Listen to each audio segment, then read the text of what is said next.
When I opened that bedroom door, I didn't just catch my husband cheating. I caught him with his own sister. I'd been with my husband for 8 years total, 4 dating, 4 married.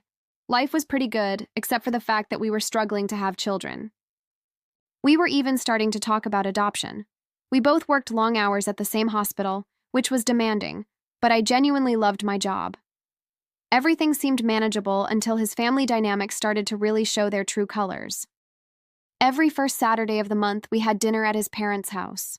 My mother-in-law is an absolute angel. She'd cook these incredible 3-course meals. But my father-in-law was a different story. He barely ever spoke to me, which was fine, I guess. The real issue was his sister. She was a walking, talking financial black hole, constantly quitting jobs and blowing her parents' money on designer junk. Now, I understand a close sibling bond. They grew up together, and that's great. But this was different. Every time my husband showed me a little affection, like a kiss on the cheek, she would shoot me this look of pure venom. If I tried to have a conversation with him, she would physically insert herself between us, cutting me off. It was bizarre and deeply unsettling. I tried talking to my husband about it, but he just brushed it off, telling me I was overthinking and being insecure.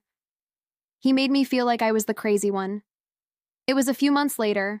My husband had the day off, saying he was going to catch up with some old college friends.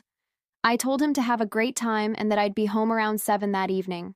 At work, I suddenly felt incredibly dizzy and weak. The next thing I knew, I was on the floor.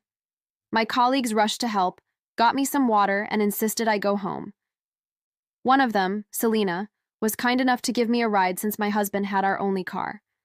When I got home, I took a shower, had some medicine, and tried to rest. But I got bored pretty quickly and decided to do some gardening in the backyard to pass the time. I completely lost track of the hours. When I finally went back inside to wash my hands, I saw it was already 4 o'clock. And that's when I noticed them.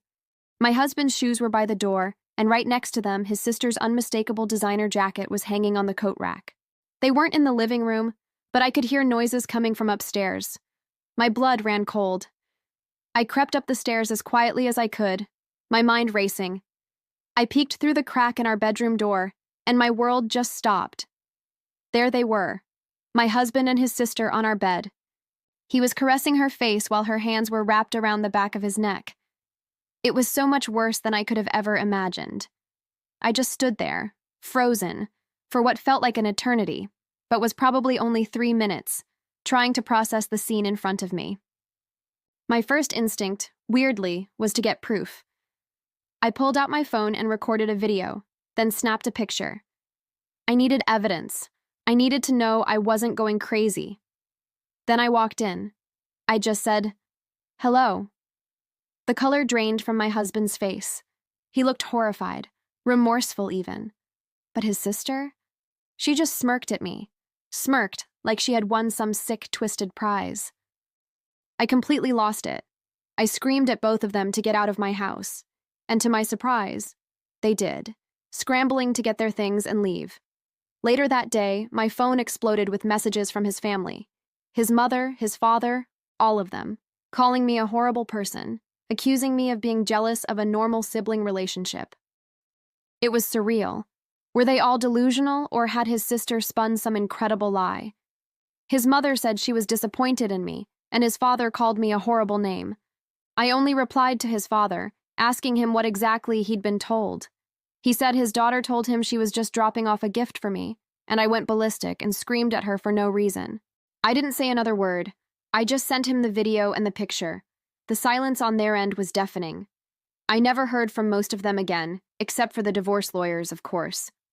Now a year has passed. I'm living on my own, and honestly, my life has never been more peaceful. I'm free from the drama, the gaslighting, and the toxicity. It was the hardest thing I've ever been through, but walking away from that entire situation was the best decision I ever made for myself. I found my strength, and I found my peace.